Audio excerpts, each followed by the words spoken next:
आइए हम नारा लगा के शुरू करें।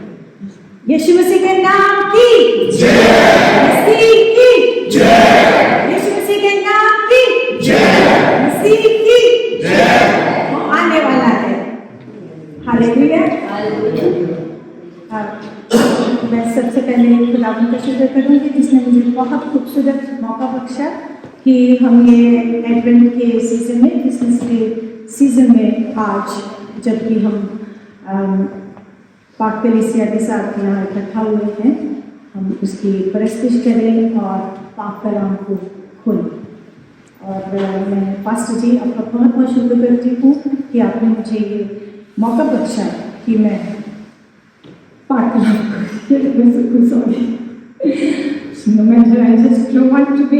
लेकिन पास्टर जी आपने हमेशा हर तरह से हमें गाइड किया है, मुझे बच्चों को। और सबसे बड़ी बरकत आपको हमारी ज़िंदगी में लाने से ये हुई है कि आप हमेशा ग्राउंडेड कि खुदा के करीब और हमारी कलीसिया में भी सब बहुत से लोग हैं जो हमेशा हमें इंस्पायर करते हैं, छोटे बच्चे भी हैं और बड़े भी हैं। सबके लिए शुक्र करते हुए मैं एक छोटी सी दुआ करके पाक कलाम सबके साथ शेयर करना चाहूँगी। मेरे मुँह की बातें और मेरे दिल की सोच ऐ खुदा तेरे हुजूर पसंद आए, मेरे चट्टान मेरे हृदय करने वाले। आमीन।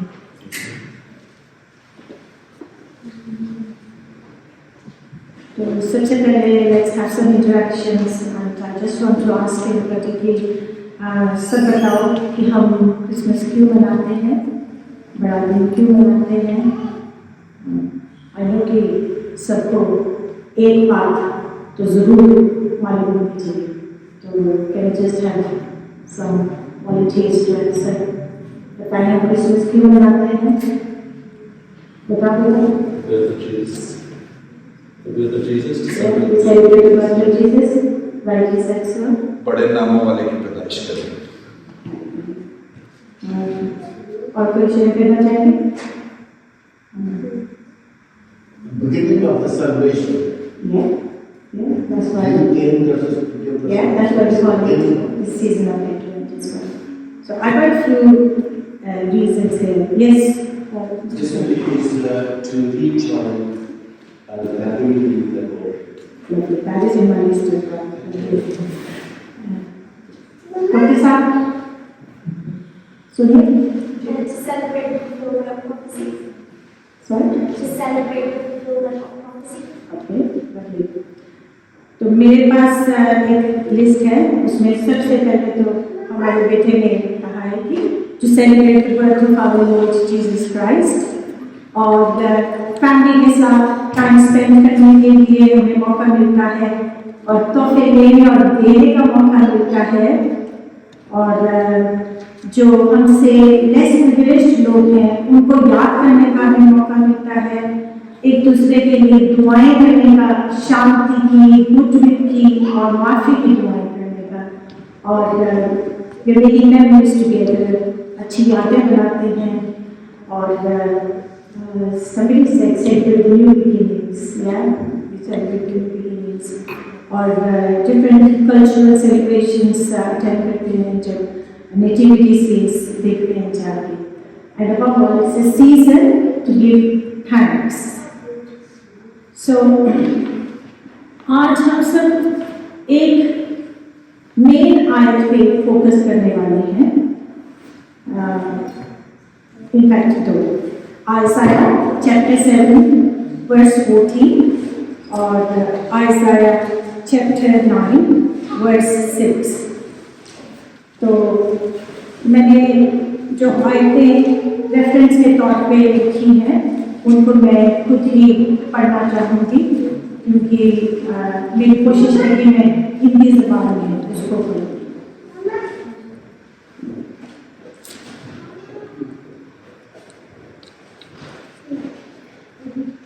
तो हम पढ़ेंगे यशाया उसका 9वां अध्याय, उसकी 6वीं आयत, जो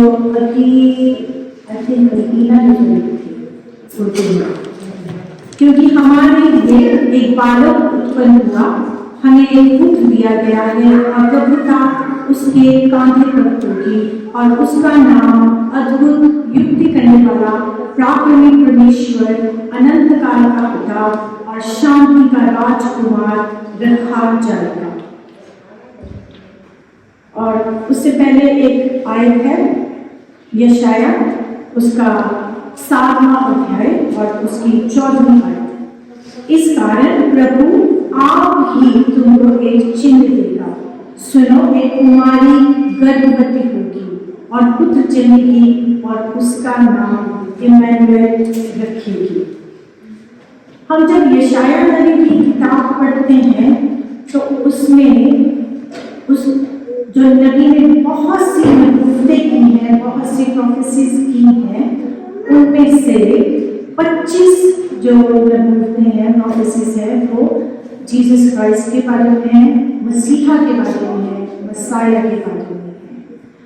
और जबकि हम ये क्रिसमस मनाने की तैयारी में हैं, हम ये पढ़ते हैं पाक कलाम में 700 करीब 700 साल पहले यशाया नबी ने ये अनाउंसमेंट किया था।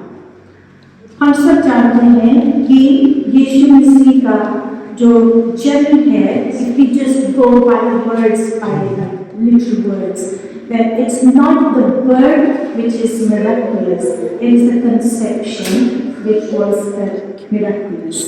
It was unique. यूनिक का मतलब अगर डिक्शनरी में जाके लिया जाए तो उसका मतलब है having no equal or unparalleled, one of a kind. हमारा मसीह जो है उसका conception itself is so unique. It's one of a kind. उसके जैसा कोई नहीं। और हम बार बार जब भी परस्तिश करते हैं, बहुत से गीतों में हम इस बात का जिक्र करते हैं कि हमारे मसीह जैसा कोई नहीं है। तो यहाँ मैंने जब ये तैयारी कर रही थी तो पाक कलाम के लिए मैंने खुदा से दुआई मांगी और मैंने भी बहुत कुछ सीखा है। और उसमें मैंने ये जाना है कि यशाया नबी इस समय यहूदा को इस समय वो ये जो प्रोफेसीज हैं उसके बारे में ये बात कह रहा है। सो वी ऑल नो कि पाक कलाम हम सब पढ़ते हैं और हम जानते हैं कि बेबीलोनियन एक्साइल जाने से पहले ही इस्राएल जो है वो 2 हिस्सों में बट गया था, 2 किंगडम्स बन गई थी। Southern Kingdom, Kingdom of Judah, and Northern Kingdom. It was also called Ephraim. So Israelites, they just were divided into 2 kingdoms at that time. So here Prophet Isaiah is speaking to King Ahaz because at that particular moment, King Ahaz and all the citizens of Jerusalem, they were all terrified. सब डर गए थे क्योंकि उस समय Syria और Ephraim जो है northern kingdom of Israel, they were coming against them to destroy them. और किंग अहाज जो इस्राएल के इतिहास में हम बहुत से किंग्स के बारे में पढ़ते हैं, he is one of the evil ones. So मैंने बहुत से इन सर्वेंट्स में पढ़ के सुन के जानने के लिए कोशिश करी है कि किंग अहाज के कैरेक्टर को मैं थोड़ा सा इसमें डिस्क्राइब करना चाहूँगी। So King Ahaz, being a very evil king, he was very sure कि खुदा मेरे साथ है, इज़राइल और खुदा के साथ है, याद नहीं है। He's just very confused and he feels really that fear and fear is trying to break him. So he's just sitting by a aqueduct or तालाब, उसके पास बैठा है। तो उस समय जाके प्रॉफिट आइज़ाया खुदा के वसीला से उस पर जाकर ये उससे जाके बात करते हैं और उसको बोलते हैं कि मैं तुझे खुदा की तरफ से एक चिन्ह भी दूंगा। तो मैंने एक सर्मन में सुना कि इस किंग अहाज की फितरत ऐसी थी कि वो खुदा से भी कुछ भी अगुवाई नहीं मांगना चाहता है। He is not even asking for a chin, and this is not that he just puts in the words कि मैं नहीं चाहता हूँ कि खुदा को आजमाइश में डालूं, लेकिन that's not the real meaning. It doesn't mean that way. It just means कि he just doesn't want to feel obliged कि खुदा मेरे को कोई चीज देगा और उसके बाद मुझे खुदा की परस्तिश करनी पड़ेगी, कोई चीज नहीं होगी। और इसी तरह से वो एक मैंने सर्मन में सुना था कि एक इवेंजलिस्ट उसके अपने अंकल के बारे में शेयर करता है कि वो बहुत ही rich, like filthy rich, just loaded, and he used to travel only in Rolls-Royce cars. I don't like short cars, but just like a very posh one. तो उसको बहुत एक बीमारी ऐसी होगी जिसकी वजह से सांस की बहुत तकलीफ होती थी, और ये इवेंजलिस्ट उसके घर में गया है ताकि वो खुदा का कलाम उसके साथ शेयर कर सके, उसको एनकरेज कर सके कि वो दुआ में विश्वास रखे। तो उससे जो जाके बात करता है कि uncle you can heat, and the moment he says, it's just his face just looks totally different because he's just afraid that he has अरे अभी ये मेरे को पाक कलाम सुनाएगा, ये मेरा भतीजा जो है, और उसके बाद मेरे को फिर से आई विल ऑब्लाइज्ड कि मुझे खुदा का पाक कलाम सुनना पड़ेगा। तो there are many people who are like that, they just don't want to hear the word of God. लेकिन फिर भी हम भी ऐसा करते हैं, लेकिन फिर भी खुदा हमसे इतना प्यार करता है कि वो हमें जीवन भी देता है और हमारे साथ आके बातें भी करता है, पाक कलाम के जरिए से बातें करता है। और कई बार मैंने कई बार ये कहा है कहीं से पास्टर साहब से घर में भी जाकर मैं बात करती हूँ कि सिटिंग इन कॉन्ग्रेगेशन, तो ऐसा लगता है कि आज का संबंध हमने नहीं किया था। तो ऐसे खुदा हमसे बातें करता है, चाहे हम कमजोर हों, चाहे हम डर नहीं हों, लेकिन फिर भी हमारा खुदा हमें कभी नहीं छोड़ता है। तो इसी तरह से खुदा ने इतिहास को भी नहीं छोड़ा, जूदा को नहीं छोड़ा, और उनको ये चिन्ह दिया जिसके बारे में अभी मैंने आपके सामने ये आयत पढ़ी थी। इस कारण प्रभु आप ही तुमको एक चिन्ह देगा, सुनो, एक कुमारी गर्भवती होगी और पुत्र जनेगी और उसका नाम इम्मानुएल रखेगी। तो आगे बढ़ते हुए हम ये देखते हैं इस आयत के लिए जिसके लिए मैंने अभी जिक्र किया, यशाया चैप्टर 9 और उसकी 6वीं आयत। जब हमने ये पढ़ा है कि उसका नाम इम्मानुएल रखेगी, आई एम वेरी श्योर कि हम सबको मालूम है कि इम्मानुएल का मतलब क्या होता है। इम्मानुएल का मतलब प्रभु हमारे साथ है। तो इसका मतलब no matter how evil he was, Lord still told him कि मैं तेरे साथ हूँ। He dwells in us, is always with us, no matter how wrong we can go. Because this is the only difference we have in our faith and in the faith of other people.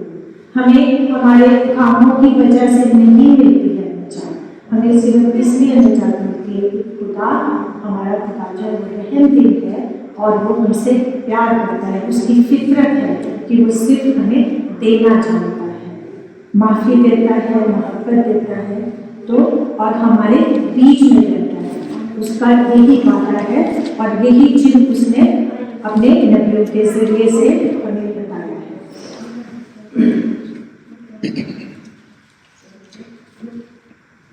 अभी पाक कलाम में से किसी ने आगे ये हवाला भी पढ़ा था कि खुदा मुजस्सिम, Jesus Christ came in the flesh. तो ये आयत जो अभी मैंने पढ़ी है उसके बारे में हम और ज़्यादा थोड़ा विस्तार में देखना चाहेंगे, थोड़ा उसकी डिटेल में जानना चाहेंगे।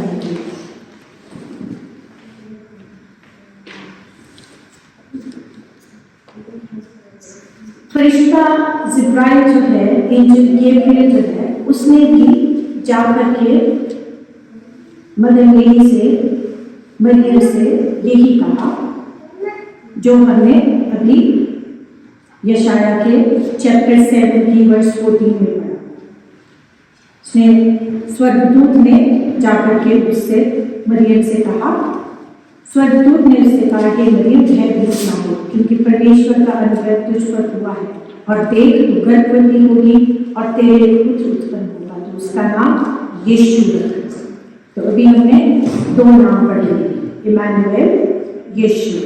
वह महान होगा और परम प्रधान का पुत्र कहलाएगा, और प्रभु परमेश्वर उसके पिता दाऊद का सिंहासन उसको देगा, और वह याकूब के घराने पर सदा राज्य करेगा, उसके राज्य का अंत ना होगा। यह हवाला मैंने लिया है लूका की इंजील, उसका पहला अध्याय और उसकी 30वीं और 33वीं आयत से। अब आगे हमने इस आयत में पढ़ा है, sorry my voice just disappeared.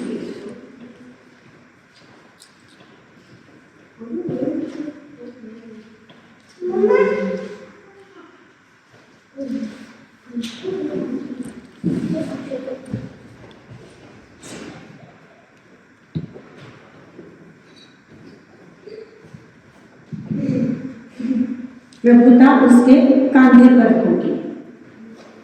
कांधे पर होगी, इस बात के बारे में मैंने एक बहुत ही अच्छी बात सीखी पाठ करने में।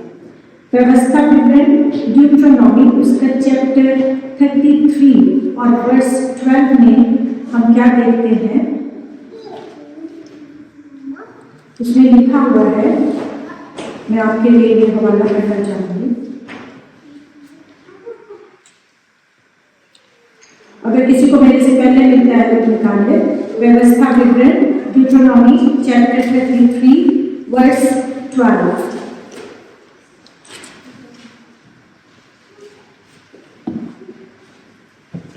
बिन्यामीन के विषय में कहा, यहोवा का वह प्रिय जन जिसके पास निडर वास करेगा, और वह दिन भर उस पर छाया करेगा, और वह उसके कंधे के बीच रहा करता है। कंधे के बीच हमने क्या पढ़ा इसमें, प्रभुता उसके कांधे पर होगी। The government shall be upon his shoulder. Shoulders के बीच में क्या है, हमारा वजन, हमारा सीना, हमारी छाती। हम बच्चे को जब उठाते हैं, अपनी छाती से लगाते हैं, तो बच्चे को बड़ा सिक्योर फील होता है। खुदाबंद भी हमसे यही चाहता है कि हम अपनी सारी मुश्किलें जो हैं, बजाय इसके कि अपनी फिजिकल स्ट्रेंथ पे या अपने फाइनेंसिस पे भरोसा करें और ये सोचें कि हम जो है we can be our own governor and we can manage the situation। हमें खुदाबंद ने याद दिलाता है कि ये बालक जो उत्पन्न हुआ है, जो हमें पुत्र दिया गया है, प्रभुता उसके कांधे पर होगी। So what we need to do, we need to bring all our burdens, all our problems at the feet of the Lord, ताकि जो खुदाबंद प्रभुता उसके कांधे पर है। खुदा ने अपने बेटे को ये जिम्मेवारी दी है हमारे लिए, और ये हमारे लिए एक बड़ी प्रिविलेज है कि हम उसके कदमों में आकर के अपनी सारी दुख, अपनी सारी तकलीफ जो है उसको दे सकते हैं। So we should make our lifes easy and just rather than just getting worried, उसको सारा अपना बोझ देना चाहिए। हम जिस हॉस्पिटल के करीब रहते हैं, जहाँ से हम सब पढ़ लिख के आए हैं, वहाँ पे उसकी एंट्रेंस पे आयत लिखी हुई है कि बोझ से थके मांदे लोगों, मेरे पास आओ, मैं तुम्हें आराम दूंगा। So this is what God is telling here कि प्रभुता उसके कांधे पर होगी। तो अपने कंधों का सारा बोझ हमें खुदा के कंधों पर डाल देना चाहिए, क्योंकि वो हमें शांति देता है, वो हमारी ढाल है, हमें वो सुरक्षा बख्शता है, और उसका प्यार है हमारे हेवनली फादर का, हमारे स्वर्गीय खुदावंत का, जिसकी वजह से हमें ये सारी अपने खुदावंत से शांति मिलती है। हमने ये पढ़ा है कि हमारे लिए एक पुत्र दिया गया है। हम जानते हैं कि आदि में वचन था, वचन परमेश्वर के साथ था, वचन परमेश्वर था, वही आदि में परमेश्वर के साथ था, सब कुछ उसी के द्वारा उत्पन्न हुआ, और जो कुछ उत्पन्न हुआ उसमें से कोई भी वस्तु उसके बिना उत्पन्न ना हुई। उसमें जीवन था और जो जीवन मनुष्य की ज्योति थी। तो हम ये देखते हैं इस पाक कलाम में क्या लिखा, एक बालक उत्पन्न हुआ। Though the Jesus Christ came in the manger like a baby, लेकिन हम यूहन्ना की अंजील में उसके पहले अध्याय में 1 से 4 आयत तक पढ़ते हैं कि ये नहीं कि suddenly he just appears in the manger. He's always been there. He's an everlasting Father. He's a triune God. खुदा बाप, खुदा बेटा, पाक रूह सब एक है और यही हमारे ईमान का पिलर है। इसलिए हम इस आयत को जब याद करते हैं तो हमें इस हवाले को याद रखना चाहिए। आदि में वचन था, तो ये नहीं कि सडनली यीशु मसीह जो है वो एक बच्चे की सूरत में मेंजर में आ गया। That is not where it all began, where he is always been there. उसी ने सारी दुनिया को बनाया है और जैसे भी पाक कलाम में लिखा हुआ है कि उसी के द्वारा सब उत्पन्न हुआ और जो कुछ उत्पन्न हुआ उसमें से कोई भी ऐसी वस्तु नहीं जो उसके बिना उत्पन्न हो। सो द होल क्रिएशन, सारी जो भी कायनात है वो सिर्फ हमारे खुदा ने ही बनाई है। और वो as I said repeatedly that he suddenly did come and appear as a child, as a baby in the manger. फिर हम क्या पढ़ते हैं, उसका नाम अद्भुत युक्ति करने वाला, अद्भुत युक्ति करने वाला, वंडरफुल काउंसलर।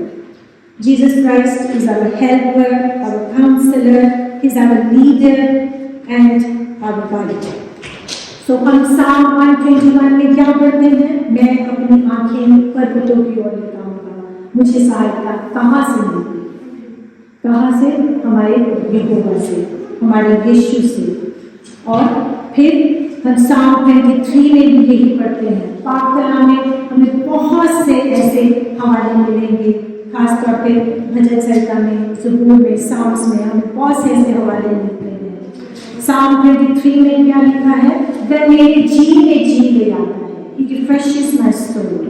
धर्म के मार्गों में वह अपने नाम के लिए, क्यों?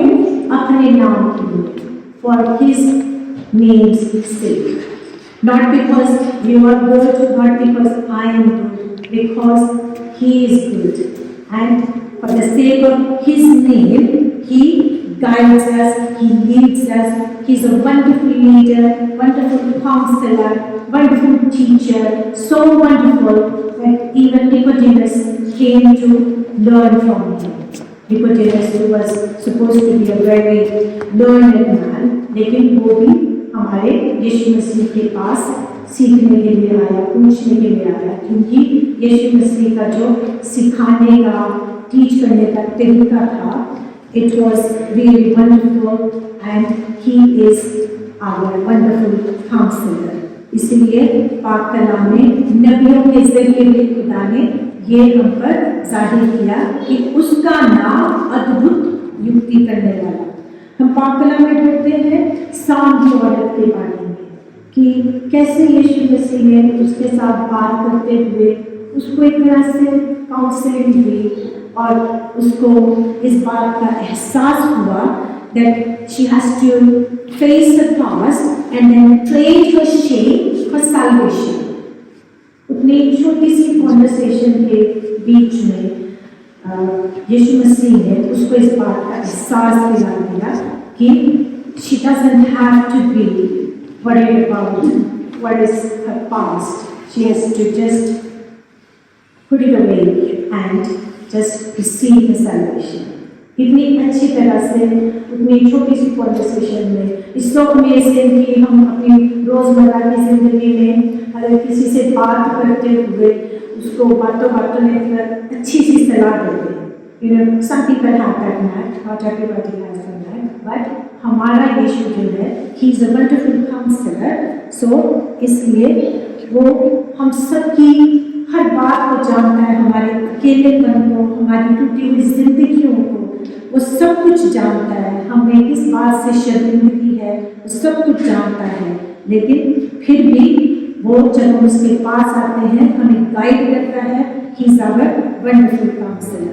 इसी तरह से हम पाक में बहुत से हवालों में बहुत सी एग्जाम्पल्स हमारे पास हैं, but I got one more example apart from this married woman कि यीशु मसीह ने जो एक 38 साल से from 58 years the man was paralyzed, so he's speaking to him, and while he's speaking to him he just rouses the faith in him और उसको heal कर देते हैं। तो इस तरह का हमारा यीशु है, he's a wonderful counselor।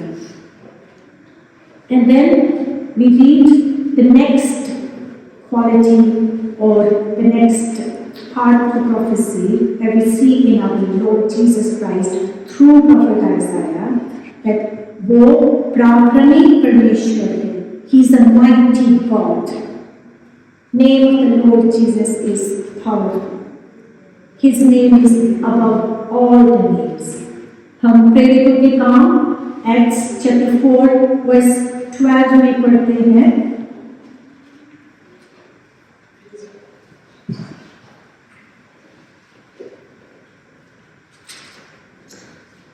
और किसी दूसरे के द्वारा उद्धार नहीं, और किसी दूसरे के द्वारा, there's no other name। हम पढ़ते हैं मुक्ति दिलाई यीशु नाम, शांति दिलाई यीशु नाम, salvation is only through his name। और किसी दूसरे के द्वारा उद्धार नहीं, क्योंकि स्वर्ग के नीचे मनुष्यों में और कोई दूसरा नाम नहीं दिया गया जिसके द्वारा हम उद्धार पा सके। और हमें और बहुत खूबसूरत गीत गाते हैं। जब मैं ये तैयारी कर रही थी तो मुझे इसका अंतरा याद आ रहा था, लेकिन उसकी बिगिनिंग याद नहीं आ रही थी। मैं पास्टर जी को फोन लगाया तो झटके से इनको याद आ गया।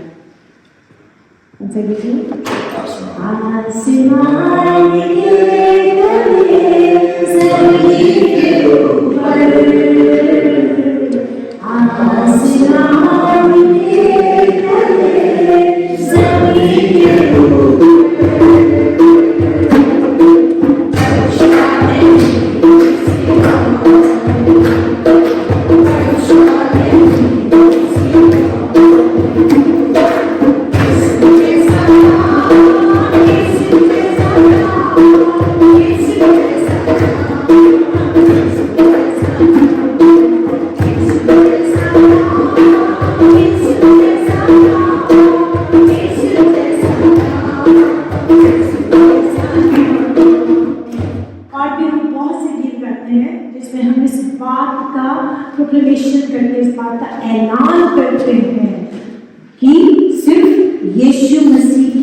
नाम से ही हमें मुक्ति मिलती है।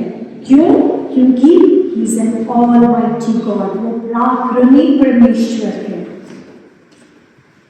और इस बात के लिए हमें पाक कलाम में बहुत से हवाले मिलते हैं, that there is no power in heaven or earth that can defy God।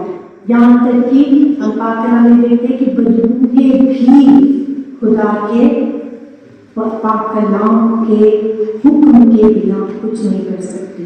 शैतान, इब्लीस, devil, there's no evil spirit, there's no evil power, there's no power that can defy the name of our Lord। No Satan, no devil, nobody। क्यों? क्योंकि वो सर्वशक्तिमान है, पराक्रमी परमेश्वर है। हम प्रकाशित वाक्य में रेवलेशन में चैप्टर 1 वर्स 8 में पढ़ते हैं,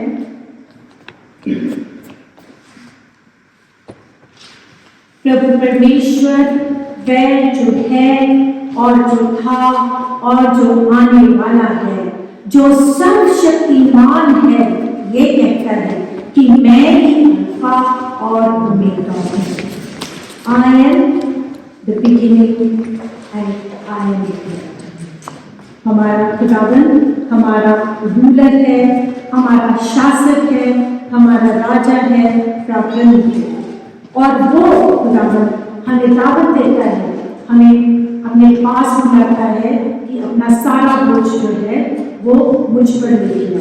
खुदावन सर्वशक्तिमान प्रभु जो है, जब पाक कलाम में प्रकाशित वाक्य में हम पढ़ते हैं कि जब मेघना नजर आया तो वहां पे कोई मंदिर नहीं था और मैंने उसमें कोई मंदिर ना देखा, क्योंकि सर्वशक्तिमान प्रभु परमेश्वर और मेघना उसका मंदिर है। हमारा खुदा जो है वो सर्वशक्तिमान है और मेघना हमारा नाम, हमारा यीशु मसीह जो है वो उसका मंदिर है। वो हमें इनवाइट करता है कि हम सारा अपना बोझ जो है उस पर डाल दें। आखिर में क्या लिखा है? अनंत काल का पिता और शांति का राजकुमार रखा जाएगा। ये सब हम उसी आयत की तरफ अभी हम मेडिटेट कर रहे हैं, elaborating on it so that we can learn। तो अब उसमें क्या है? अनंत काल का पिता। उसके बारे में अभी मैंने ऑलरेडी शेयर किया है कि यूहन्ना उसका पहला पाप जो है उसमें पहला कौन सी बात हमने थी? आदि में वचन था और वचन परमेश्वर के साथ था और वचन परमेश्वर था, वही आदि में परमेश्वर के साथ था। So he's an everlasting God. And then we come to this, that because he's an everlasting God, खुदा बाप, खुदा बेटा, बाप एक है, and he's an unchanging God। हम पढ़ते हैं ना ये पाक कलाम में लिखा है, yesterday, today, forever, Jesus is the same, and he never changes। और वो हमारे दिलों में रहने के लिए आया है, हमारे दिलों के सारे भेदों को जानता है।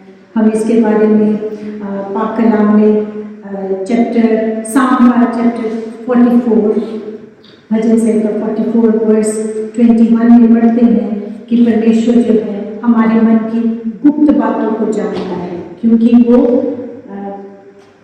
वक्त का भी खुदावन है, हमारे दिलों का खुदावन है, हेवन का, स्वर्ग का, जमीन का, पास्ट का, फ्यूचर का खुदावन है, और वो शांति का राजकुमार है।